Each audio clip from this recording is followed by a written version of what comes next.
2011년 5월 2일 중국 허저우시의 한 호텔. 손녀의 결혼식에 참석한 저우는 기분이 좋지 않았습니다.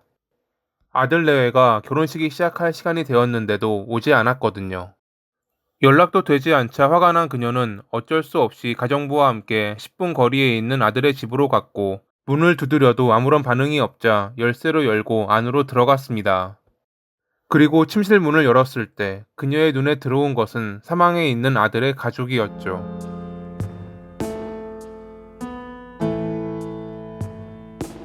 붉게 물든 침대를 본 저우는 그대로 기절했고, 함께 있던 가정부는 경찰에 신고했습니다. 잠시 뒤 출동한 경찰은 그들의 목에 나 있는 자상을 토대로 살인사건이라 판단하며 주변을 통제했습니다. 피해자는 지역 세무서 국장인 저우쭈슌과 그의 아내이자 사업가인 링샤오인, 그리고 이제 중학생이 된 그들의 두 자식이었습니다. 그들이 살았던 6층짜리 건물은 저우쭈슌의 소유로 1, 2층은 타이어 가게가 임대 중이었고 3층은 본인이 살았습니다. 4층은 그의 어머니인 저우가 가정부와 함께 살았고 5, 6층은 비어 있었죠. 이날 아침 저우는 손녀의 결혼식에 아들 가족과 함께 가려고 했는데 문을 두드려도 아무런 반응이 없어 가정부와 먼저 결혼식장으로 갔습니다. 어제 손주가 근처 산에 가고 싶다고 했으니 아침 일찍 산에 갔다가 결혼식장으로 오리라 생각했다고 합니다. 하지만 시간이 지나도 나타나지 않아 집으로 왔고 사망해 있는 그들을 발견했던 것입니다. 사망 추정 시간은 당일 새벽 2시에서 3시 사이. 집에서 사라진 건 없어 보였습니다. 무언가 뒤진 듯한 흔적도 없었고요. 반항의 흔적이 없던 것으로 보아 범인은 그들이 자는 사이 몰래 들어와 살해하고 달아난 듯 보였습니다. 그렇다면 범인의 목적은 처음부터 그들을 살해하는 것이었다는 말인데, 누가 무엇 때문에 그들을 살해하려 했던 것일까요? 범인이 아무런 단서도 남기지 않은 것은 아니었습니다. 범행 현장인 3층 침실 옆에 최근에 지운 여성의 것으로 보이는 슬리퍼 자국과 비어있는 6층에서 남성의 것으로 보이는 맨발 발자국을 발견했죠. 이는 범인이 2인조 이상일 가능성을 알려주었지만 이것만으로 범인을 특정하기란 어려웠습니다. 얼마 뒤 사건을 접한 사람들 사이에서 묘한 소문이 흘렀습니다. 시멘트 사업을 하다 부동산 업계에 진출한 링샤오윈이 세무서 국장인 남편의 지위를 이용해 많은 부를 축적해 표적이 됐거나, 저우쭈슌이 국장 자리에 있으면서 뭔가 비밀스러운 거래를 했고 끝내 복수나 배신, 희생양이 된 것이라는 소문이 말이죠. 뜬 소문에 불과했지만 경찰은 혹시 몰라 이 역시 염두에 두며 사건을 조사했습니다. 그만큼 그들에게는 범인에 대한 단서가 부족했습니다. 강제 침입의 흔적이 없었던 점을 비롯해 사건이 일어난 동네가 도심에서 좀 떨어진 외곽 지역이었고, 그날 하필 정전으로 인해 보안 카메라도 무용지물이었습니다. 경찰이 조사 결과 알게 된 것은 그들이 소문처럼 엄청 부자는 아니었고, 이웃이 저우쭈슌의 직업조차 모를 정도로 조용히 살았다는 것입니다. 권력을 남용하거나 누군가의 원한을 샀다는 것도 확인하지 못했죠.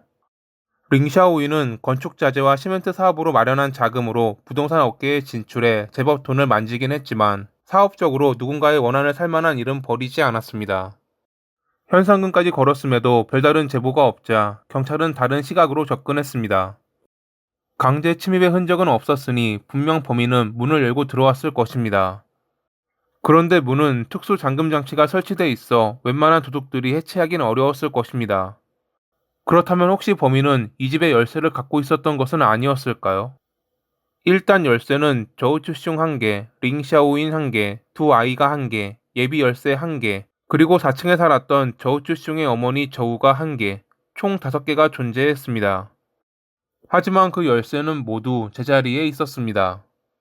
범인이 이 열쇠를 복사했을 가능성을 생각한 경찰은 지인들을 중심으로 조사했고 의심스러운 인물을 찾아냈습니다. 그것은 링샤오윤의 동생인 링샤오지안이었죠. 사건 발생 몇 개월 전 링샤오윤의 어머니가 잠시 딸의 집에 머무른 적이 있었는데, 그때 받았던 열쇠를 본가로 돌아올 때 가지고 오는 바람에 링샤오지안을 통해 언니에게 돌려주라고 했다고 합니다. 즉 링샤오지안은 그 열쇠를 복사할 만한 시간이 충분했습니다. 그녀의 발 크기가 현장에서 발견된 여성의 슬리퍼 크기와 비슷했고, 사건이 발생했을 때 언니를 살해한 범인을 꼭 잡으라며 난리를 피우면서도 지인들과 만나 웃고 떠드는 장면을 포착한 경찰은 그녀가 의심스러웠던 것입니다. 또한 5월 1일 저녁부터 사건이 일어난 2일 새벽까지 그녀는 누군가와 여러 번 통화했습니다. 확인 결과 그녀와 통화한 사람은 리우 셔밍이라는 남성으로 그는 큰언니의 딸 소소의 남자친구였는데 그의 발 크기와 6층에서 발견된 발자국의 크기가 일치했습니다. 경찰은 그를 소환하려 했지만 이미 그는 사건 당일부터 소소와 함께 사라진 상태. 다른 지역까지 수배한 결과 5월 19일이 되어서야 둥간시의 한 모텔에서 그들을 찾을 수 있었습니다. 그리고 신문 중 리우 셔밍은 범행을 자백했습니다. 링샤오 지안의 계획대로 수커장이라는 남성과 함께 그들을 살해했다고 말이죠. 얼마 뒤 체포된 그녀는 이 모든 일이 언니 때문에 일어난 것이라고 주장했습니다. 둘째와 막내였던 둘은 원래 사이가 좋았던 자매였습니다. 언니가 괜찮은 집안, 좋은 직업을 갖고 있는 저우 출신과 재혼할 때도 그녀는 자기 일인 것처럼 축하해 주었죠.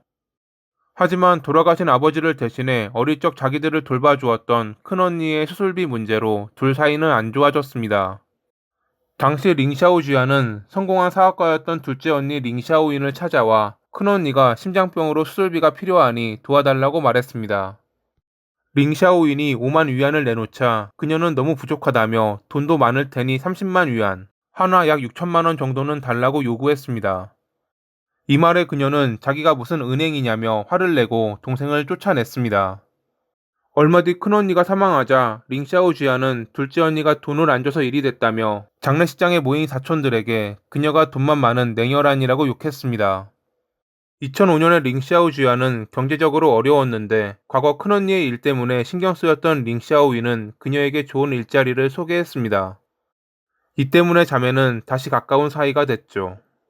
그로부터 몇 년 뒤 잘 나가던 둘째 언니의 회사가 금융위기로 자금이 필요했는데 링샤오쥐아는 남편과 모았던 10만 위안을 그녀에게 빌려주었습니다. 링샤오위는 고맙다며 매달 일정 금액과 주거할 곳을 제공하기로 했습니다. 하지만 얼마 안 가 그 약속은 지켜지지 않았습니다. 달마다 주는 돈도 줄었고 거주하던 곳에서 쫓겨났죠. 그녀는 또 배신당했다며 화를 냈고 이에 대해 따지자 링샤오위는 10만 위안 대신 시멘트 사업의 경영권을 가져가라고 합니다. 하지만 당시 시멘트 사업은 하락세였고 결국 제대로 운영하지 못한 링샤오쥐아는 빚만 남긴 채 사업을 접었습니다. 이 무렵 그녀는 갑상선 기능 항진증 진단을 받으며 몸도 마음도 지쳐갔습니다. 언니를 찾아가 돈을 부탁해도 그저 돌아오는 대답은 돈이 없다는 것뿐. 비싼 고급차에 6층짜리 건물에 살면서도 매번 돈이 없다며 둘러대자 결국 그녀는 언니가 자기 인생을 망쳤다며 복수하기로 마음먹었습니다.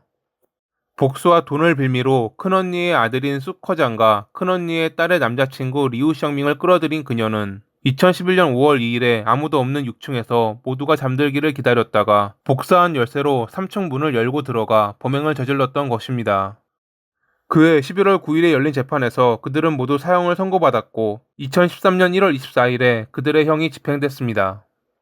왜 그랬는지는 모르지만 리우 셔밍과 함께 도주했던 소소의 경우는 범죄에 연루되지 않았다는 것이 밝혀지며 무죄 판결을 받았다고 합니다.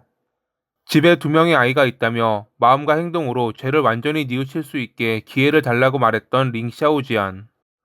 죄 없는 조카 2명까지 살해한 그녀가 한 말이라고 하기엔 참 아이러니하지만 지금 있을 그곳에서는 진심으로 반성하고 있기를 바라며 이만 마칩니다.